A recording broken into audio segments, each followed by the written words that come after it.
Hello and welcome to Crossing Channels. How much do people care about inequality? That's the subject of the latest in our podcast collaboration between Cambridge University's Bennett Institute for Public Policy and the Institute for Advanced Study in Toulouse. I'm Rory Cellan-Jones, and as ever we're going to use the interdisciplinary strengths of both institutions to explore a complex challenge. We're looking at trends in inequality, public attitudes towards redistribution, and how so-called left-behind regions can be revived through place-based policies.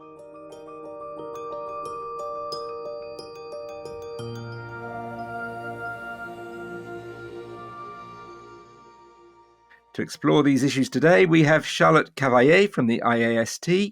Charlotte, remind us of your main research interests. Well, actually, there are many, but for the purpose of this podcast, I basically study how citizens think, reason about inequality and redistribution. So I'm happy to be here. You've got some great insights to share. From the Bennett Institute, we have Ailbhe McNabola and Jack Shaw. Ailbhe, what are your main research interests? I'm working on the concept of social infrastructure, so those spaces and places that enable communities to come together and to form bonds. And that's because, as well as working at the Bennett Institute as a researcher, I'm also working for an organisation called Power to Change, which works in that space. Excellent. And Jack, what does your research focus on? Hi, Rory. My work at the Bennett Institute focuses on the concept of civic pride, which seems to cross over inequality and social infrastructure. Let's start by gathering some evidence. What do we actually know about whether inequality is growing, and what are the trends like in different countries? Charlotte, why don't you kick us off? Yeah, sure. And of course, in order to understand how at least empirically minded folks think about inequality, you need to have in mind the counterfactual, which is an equal world. And so when we're talking about inequality, we're basically interested in how much does the world differ or deviate from an ideal situation where we would all be equal. And so I think the best way to think about this is to think about votes. One person, one vote. So let's say you have a country with 100 people and they have 100 votes to cast.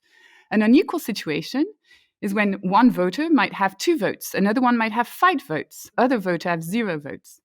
So if you replace voters and votes with citizens and income, the amount of income produced in a given year, or wealth, the amount of wealth that exists in a given year, the equality is a situation where each person in this polity, each citizen, has a share of this wealth, of this income, that is equal to per capita wealth or per capita income. Inequality is the extent to which the true distribution, how much people have, deviates from that ideal type. And so if you think about it that way, first of all, we're in a very unequal setup, and it's been increasing over time. However, the pattern does vary across countries.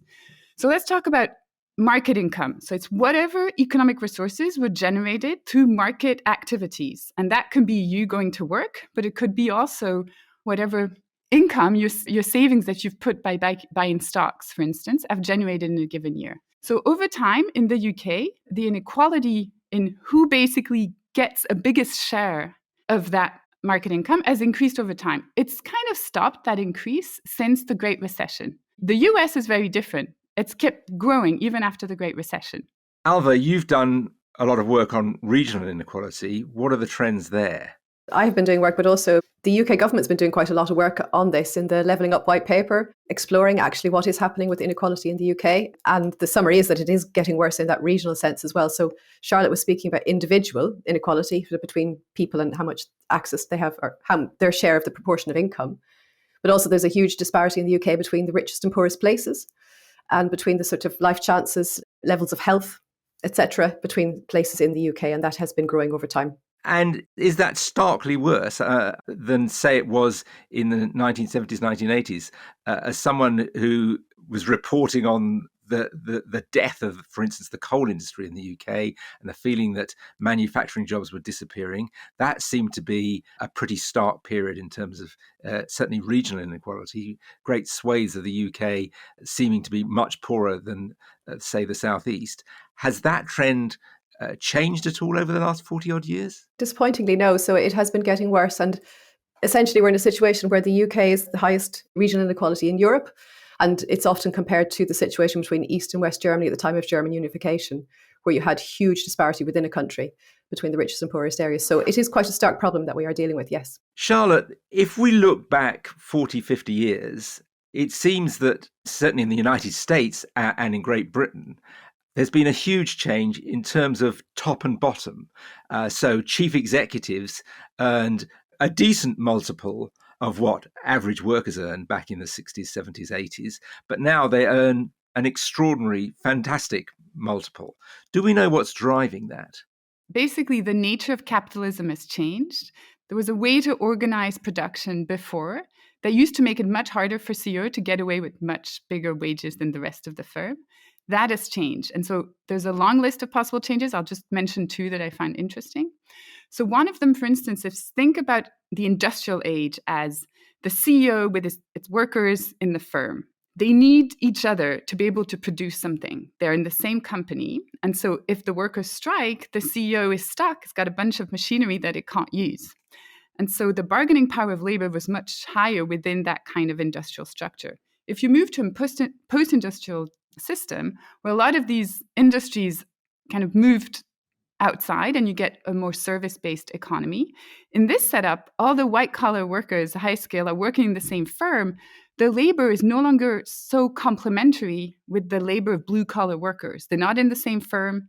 They're not even sure how their labors are mixing together to produce an outcome.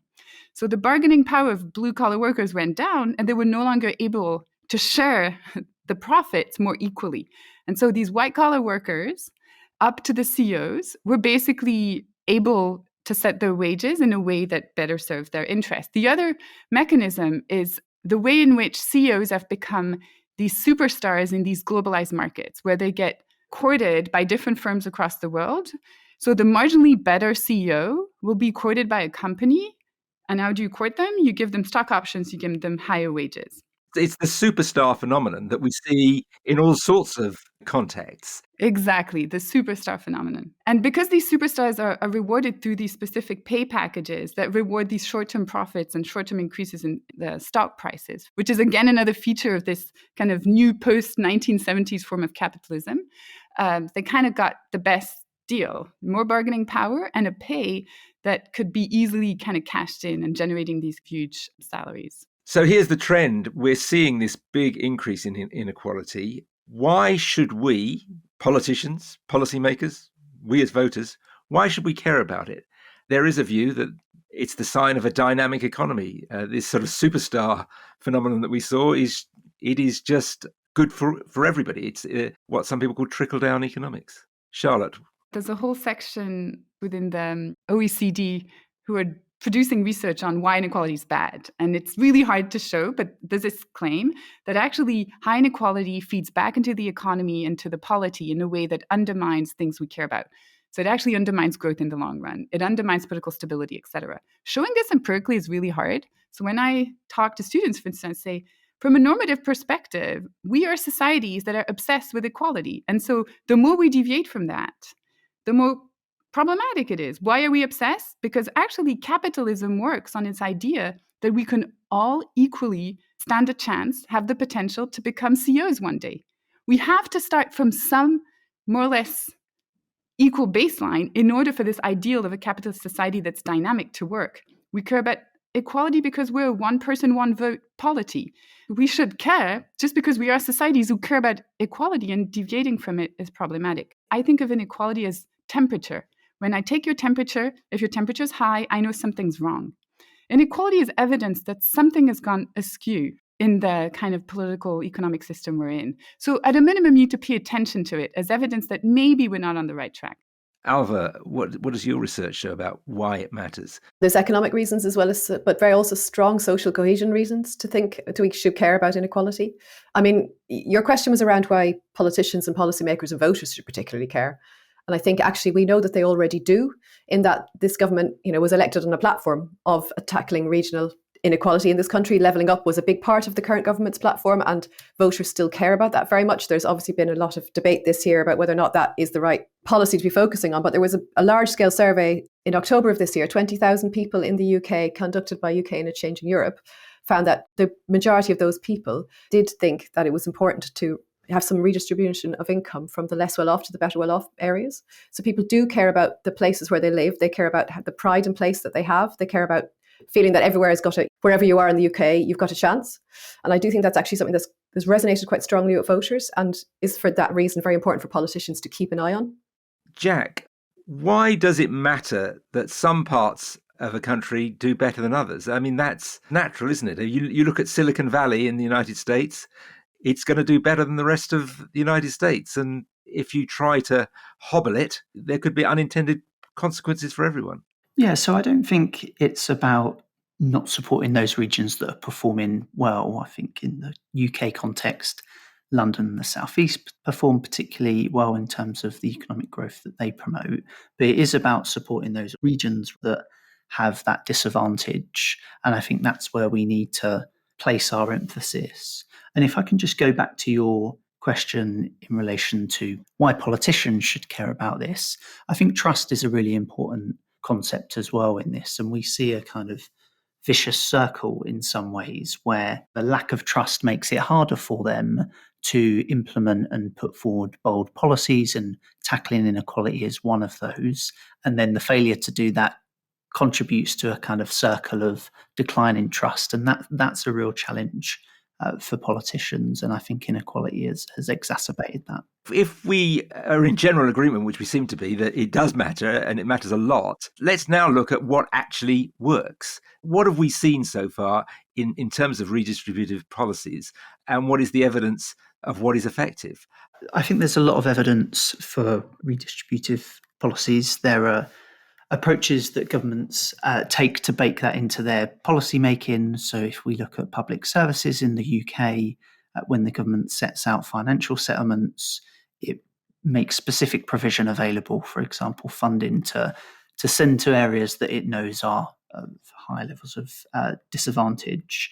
At a kind of larger scale, going back to the example of Germany, we see that their solidarity tax, for example, has allocated, I think, 2 trillion euros to East Germany over the last 3 decades to support their economic growth. So there are lots of practices. Has that worked, though? There are still huge inequalities in between East and Western Germany, are there not? There are, but I think East Germany is held up as a really good example of where that dial has been shifted. And I think some of the challenges associated with redistributive policies are around targeting and measurement in particular. So, for example, more recently in the UK, the government wanted to set out investment zones, for example. They were essentially tax incentives with some planning liberalisation thrown in. But there was a huge concern that essentially we're just moving the chess pieces across the country, that this growth is already being created and we essentially are moving that growth rather than creating new growth. So we need to be particularly mindful of that. And then targeting is just generally quite difficult. And we lack, for example, the granular level of data that we need in some cases to make sure that redistributive policies are going to be successful. So while it definitely does work and can work and has worked in some places, I think there are examples where it hasn't as well. Ailbhe, looking back in the UK, there's been decade upon decade of different kind of regional policies, particularly in the sort of post-industrial time in the early 1980s. They haven't worked particularly well, have they? There's been a lot of research looked at. So particularly when you think about regeneration initiatives over the last 20 odd years, huge sums have been invested in trying to regenerate places, looking after the post-industrial areas, etc. And some of the work looking at that, research has shown that actually what's worked best has been sort of more community-led, or has had the local community really involved in it. So you've had investments into places where it really hasn't stuck. One of the interesting things about all of this is to think about, going back to what Jack was just saying, how centrally controlled a lot of this thinking is in the UK, that we must have enough granular data to work everything out from the centre and solve all the problems and know all the answers. And actually there's something about how do we devolve power down to more of a neighbourhood and a community level? How do we actually trust places to make better decisions for themselves about what's needed in a particular place? But how can that feasibly be all done from Whitehall? And linking that back to the evidence around some of the regeneration initiatives that worked better, it did show that it was a combination of factors, but particularly that local and that really local community, not just buy-in, but actual involvement, agency in what was happening made a difference. I know your research looked at something called Pride in Place with colleagues at the Bennett Institute. What is that and why should that matter? The Levelling Up white paper, as Ailbhe mentioned earlier, was a response to inequality and all sorts of issues over the last couple of years that have metastasized. And as part of that, boosting pride in place was one of those missions. Now, I thought that was a particularly good thing because we've spent some of this period talking about income inequality, and actually in the Levelling Up white paper, there's a broader conception of growth that talks about well-being, that talks about pride, and talks about social capital. And those are things that kind of tangibly mean things on the ground. So in the context of pride in place, it's very simply about why do people care about their local areas, and if they don't, what should we do about it? And what we see in the research, the report that we carry out, is that there is a confusion about what constitutes pride and how that comes about. So very localized interventions, that means having good green spaces, nice high streets, that means having heritage and cultural amenities that you can access on the one hand. But then there's a kind of emotional connection to place as well, right? So that's celebrating local histories, that's having agency and ownership in the things that matter to you, which is connected to the points we've just been raising, right? Because we need local communities to have some ability to shape their local areas. And I think that's particularly important. So that's how pride is constituted. It's part physical infrastructure, part emotional connection. Now, we think that's important because we think that's a pro-growth agenda. So creating spaces in local communities can help tackle health inequalities, for example. It can build social capital, community cohesion, all of which are conducive to local economic growth. And in the last kind of 10 years or so, we've moved away from ideas of growth where the government thought it was responsible for promoting growth at a national level, and now recognises that local areas and subnational government is actually pretty good at doing it as well, and better because it understands those specific situations in places. And I want to bring Ailbhe in on this because I want to slightly challenge this idea that areas where people have huge pride in where they live are going to be effectively better off. If you look in the UK, there's intense pride in certain regions which are quite deprived, not an enormous amount of pride, say, in London, which is, in some ways extraordinarily rich. Yeah, absolutely. And I will agree with Jack, though, on this, in that I think his research did pull that out, that there's maybe a somewhat lazy assumption in that Levelling Up white paper and in some of the discourse that the more disadvantaged places suffer from less pride and they're generally considered more down at heel. And actually, because the organisation I work for, we support communities to run community businesses in these places. And actually, we find extremely strong community pride and agency and people coming together in those places. So I don't think pride is linked to the level of wealth in an area. It is linked to other factors, and Jack will know more about all those factors than I do, but it's certainly not true to say that we don't have community pride in the more disadvantaged places. I think what we lack in the more disadvantaged places is the capacity for that community to come together and do things about that. And the question is how we can support them. This is what we see from the government, right? It conflates emotional geographies and economic geographies. So it essentially assumes that poor places have deficits in pride. And we challenge that picture in our research. You're absolutely right to point at London. And the reason we do that is because we know that in wellbeing policy, for example, often the places that have high levels of well-being are places that aren't particularly affluent. And likewise, in the context of pride, I think you would struggle to tell a Liverpudlian, for example, that they don't have pride in their local area. We do particularly focus on that. And the reason we do is because the government makes that assumption.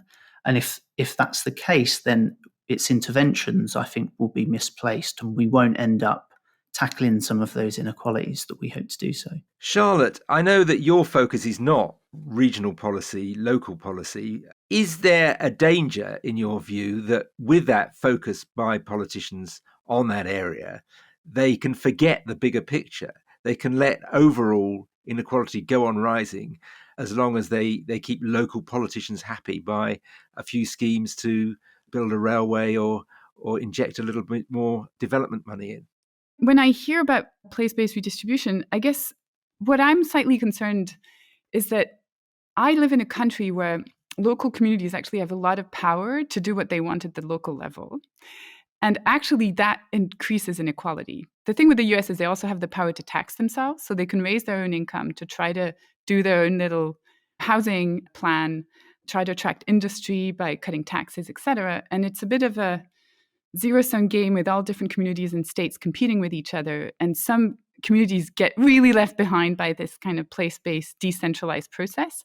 And so as I saw this debate developing in the UK, I always wondered, how do you, again, struck that balance between decentralization because local communities know more what's good for them, and of course, what's Paris or London is seeing is very specific, and the reality is that when you let local communities, people sort, and they just hoard resources for themselves. And so actually they end up hurting even more some of these communities. So are you saying that devolution, which is a big theme here, devolving power locally, can have unintended consequences? Yes, it can. I mean, it's been documented more in kind of out of World War II, and so I don't know if the recent data supports that, but there's an egalitarian component to centralization. So education, for instance, education policy is very well known for that. To some extent, when the centralized government just decides on what the programs are and who's going to get how much money and can actually redirect resources to the underprivileged communities, it ends up having, at least on some outcomes, a pretty positive outcome in terms of inequality across these communities. When you decentralize, you basically empower people who have the ability to sort across different communities that have different offerings. And usually these are kind of high asset, high education folks. And so they benefit from decentralization. So there's a bit tension in the public policy research on how do you, again, hit that balance. Ailbhe and Jack, there's a challenge to you. So the kind of devolved policies that you're talking about could end up with a lot more, not less, inequality. Ailbhe? Yeah, I mean, that's definitely a risk. And I think you've got to want to do this in the context of a fairer economy overall. We look a lot at community ownership and the importance of ownership and power within this. So the organisation I work for, my day job, we support community businesses to actually take ownership of spaces. If you can't have that gentrification problem if a local community owns the building and isn't going to sort of be priced out. So there's a question around how you can ensure that the policies and the supports that we're building in things like support for community ownership, support for community power, as part of what we do when we say we'll devolve funding, we'll devolve decision making, and we'll help sort of level places up. But we've got to make sure we put those local people in the driving seat in a way that is actually local people capturing that value instead of institutional investors and remote landlords on high streets capturing that value. That brings us to another aspect.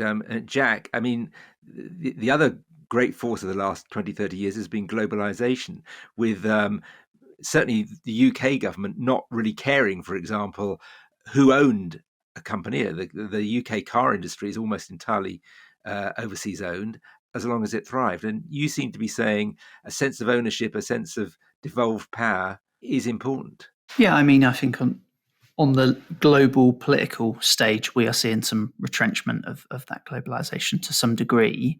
I think it's particularly different in different contexts of the countries. So as Charlotte says, there are countries out there such as the Netherlands and others that already have a huge amount of devolution. And so the challenge we have here in the UK is not that we're trying to be necessarily ambitious, but that we're trying to find some parity with our European and international counterparts. We are just particularly bad at devolving and have too much centralisation. And I think that's related to Charlotte's tension a moment ago, which I agree with. I think there are some challenges around that. I think if you look at housing policy, for example, people are sometimes, and there is evidence that supports this, particularly in the US, invested in not building housing in their area because regeneration involves change, and sometimes people don't like change, right?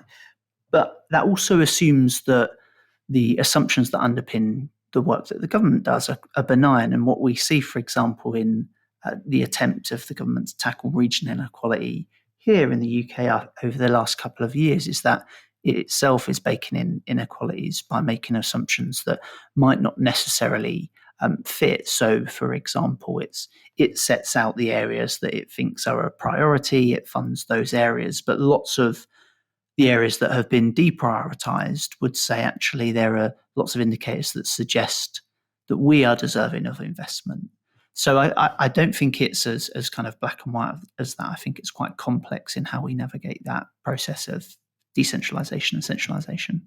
Well, I want to tie all this up and come to some kind of conclusion by sort of looking to the future and asking each of you whether we are in any way likely to reverse this quite long-term trend of increasing inequality both nationally and regionally?